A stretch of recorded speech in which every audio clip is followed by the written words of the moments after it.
Good evening, viewers. Welcome to tonight's regional news. We begin with news from Venezuela.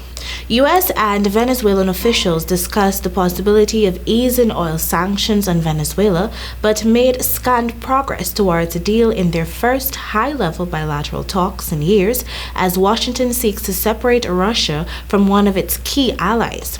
Both sides used Saturday's meeting in Caracas to present what has been described as maximalist demands, reflecting long-time tensions between the Western Hemisphere's main power and one of its biggest ideological foes. A U.S. delegation led by Juan Gonzalez, the top White House Latin America advisor, and Ambassador James Story held talks at the Miraflores Palace with Socialist President Nicolas Maduro and his Vice President Delcy Rodriguez.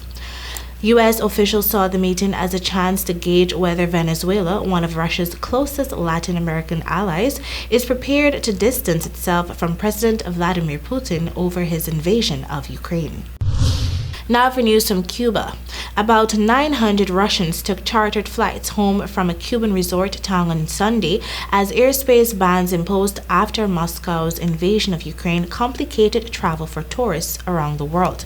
Dozens of countries, including European Union nations and United States, have banned Russian planes from their airspaces as part of sanctions aimed at crippling the Russian economy. Russia retaliated by barring its airspace to multiple countries, including 35 European nations. An airport official in Varadero, a resort town near Havana, disclosed that 927 Russian passengers flew to Moscow on Sunday and another 940 tourists will depart on Monday.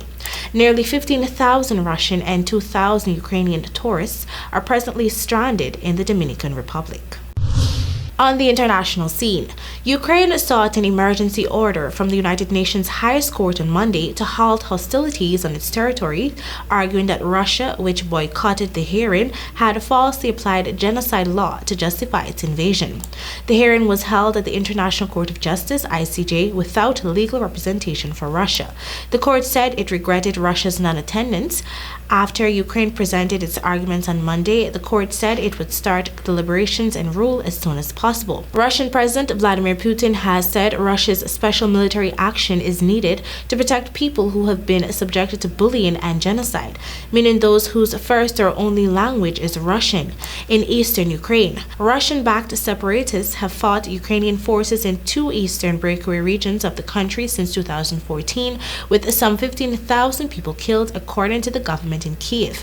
Russia's new invasion of Ukraine began on February 24, but Moscow has repeatedly denied targeting civilians in the assault.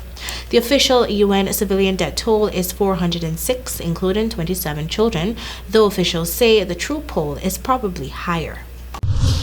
And finally, oil prices have soared to the highest level since 2008 after the U.S. said it was discussing a potential embargo on Russian supplies with its allies. Brent crude, the global oil benchmark, spiked to above $139 a barrel before easing back to below $130. Energy markets have been rocked in recent days over supply fears triggered by the Russian invasion of Ukraine. Consumers are already feeling the impact of higher energy costs as fuel prices and household bills jump. On Sunday, the U.S. Secretary of State Antony Blinken said the Biden administration and its allies are discussing an embargo on Russian oil supplies. Later, U.S. House of Representatives Speaker Nancy Pelosi said the chamber was exploring legislation to ban the import of Russian oil. A Russian oil embargo would be a major escalation in the response to the invasion of Ukraine and would potentially have a major impact on the global economy. And that is all for your regional news. Thank you for joining. Good night.